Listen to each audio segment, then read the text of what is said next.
Hey everybody, back again in the basement this time, working on a prototype for a sub-irrigated garden planter, which will be on wheels kind of like the barrel gardens, except these will be cladded in wood around the base, and they'll have an irrigation system, like a sub-irrigation reservoir that will wick up water from below up into the soil. And I'll just document all the steps I'm going to try to attempt to take in order to make this. Hopefully it goes sort of how I'm envisioning it. Basically what I want to do as the first step is take this upper portion. I've already cut a seam, like I've measured about a little more than a third of the top barrel. And what I want to do is I want to take that and I need to slide it inside the other portion. And that becomes a base that the soil can rest upon. And so the problem I've got right now is that this is too big to fit in. It's the same size, right? And so what I think we're gonna have to do is remove this lip with a power saw, probably a jigsaw or reciprocating saw, something like this. And then hopefully I'm gonna make little tapered slices in here.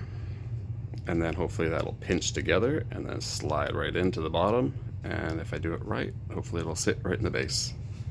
And I'll come back to you after I make a few modifications. Okay, so what I decided to use is a short reciprocating saw, and basically what I've done is I've cut in here and I'm just starting to work around the edge, and then I'll get back to you when that job's done. Okay, so it's finishing it off now.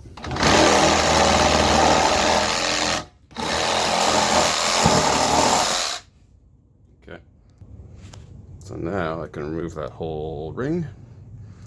It should be a little bit more narrow.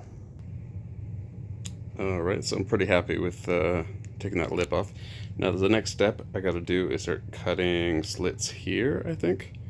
And this way it can taper in a little bit. So maybe I'll just try with 3 or 5 and then I'll pinch it together and we'll see if that fits or not. Okay, so basically what I did is I decided just 4 cuts. I cut once here, once here, once here, once here, and now I'm going to try to put this top bit into the bottom bit.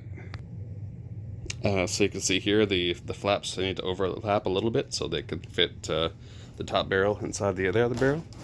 And now sliding, which I think I can peek in this hole here, but I think it's all the way to, yeah, it looks like it's all the way to the bottom. So now that becomes my the platform to hold the soil, and the bottom part is the reservoir where all the water is stored. And now you got to keep the water separate from the soil, or ideally you're supposed to.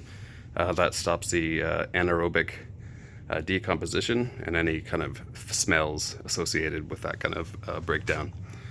So I think that's gonna do it for the first video, and if you like this sort of thing, watch for part 2 and I'll show you the next steps. Thanks.